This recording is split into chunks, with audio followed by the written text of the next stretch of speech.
ये सब क्या देखना पड़ रहा है?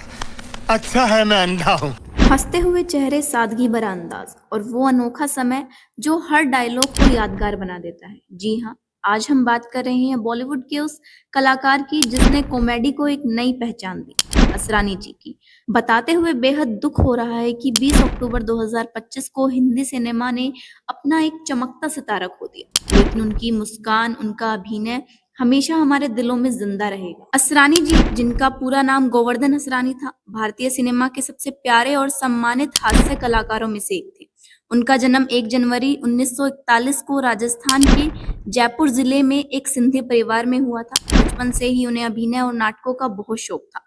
स्कूल और कॉलेज के दिनों में वे नाटकों में भाग लिया करते थे और अपनी अदाकारी से सबको प्रभावित करते थे। शुरुआत में असरानी जी ने जयपुर में ऑल इंडिया रेडियो के लिए वॉइस आर्टिस्ट के रूप में काम किया, लेकिन उनका सपना फिल्मों में काम करने का था। 1962 में उन्होंने अपने सपनों को पूरा करने के लिए मुंबई की ओर रुख लिया। वहां उन्होंने film and television institute of India Pune से अभिनय की पढ़ाई की। पढ़ाई पूरी करने के बाद असरानी जी ने 1967 में फिल्म हरे कांच की चूड़ियां से अपनी फिल्मी करियर की शुरुआत की। शुरुआती दिनों में उन्हें काफी छोटे रोल दिए गए, लेकिन उनके अभिनय ने दर्शकों और निर्देशकों का ध्यान खींचा। धीरे धीरे उन्होंने खुद को एक बहुमुखी अभिनेता के रूप में स्थापित कर लिया। आपको बताते चले 70 और 80 के दशक में असरानी जी हिंदी सिनेमा का अहम हिस्सा बन गए। उन्होंने लगभग हर बड़े निर्देशक और कलाकार के साथ काम किया। उन्होंने गुलजार और प्रकाश मेहरा जैसे दिग्गजों की फिल्मों में अपनी कॉमेडी से सबका दिल जीत लिया। उनकी खासियत थी कि वे हास्य को कभी हल्का नहीं बनाते थे। उनकी कॉमेडी में हमेशा एक सच्चाई, एक सहजता और इंसानियत झलकती थी। आइए उनकी कुछ यादगार फिल्मों की ओर नजर डालते हैं, जैसे कि चुपके चुपके, छोटी सी बात, नमक हराम, पति पत्नी और वो। लेकिन 1975 में आई फिल्म शोले ने उन्हें एक नया मुकाम दिया। इस फिल्म में उन्होंने निभाया था एक जेलर का किरदार। उनकी मशहूर पंक्ति,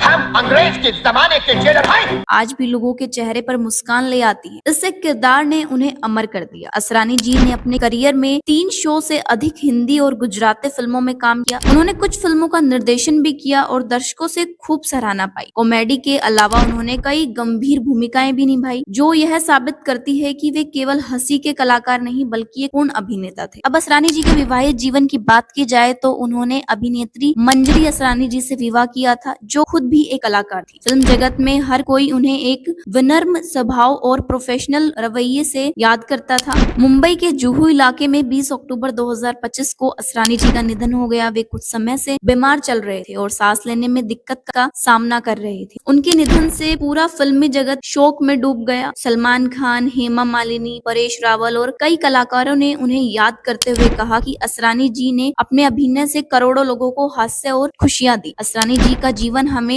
यह सिखाता है कि सच्चा कलाकार वही होता है जो लोगों के दिलों में मुस्कान छोड़ जाए। जयपुर में शुरू हुआ उनका सफर मुंबई की फिल्मी दुनिया तक पहुंचा और इतिहास में दर्ज हो गया। उन्होंने अपने हुनर से ये साबित किया कि कॉमेडी केवल मनोरंजन नहीं होती, बल्कि वो लोगों के दिलों तक पहुंचने का एक सबसे सुंदर तरीका है। असरानी जी भले ही आज हमारे बीच नहीं है, लेकिन उनकी मुस्कान, उनका अभिनय और उनके यादगार किरदार हमेशा जिंदा रहे। भारतीय सिनेमा हमेशा उन्हें याद रखेगा, एक सच्चे कलाकार, एक महान इंसान और हंसी के इस बादशाह के रूप में जिसने पूरी दुनिया को मुस्कुराना सिखाया।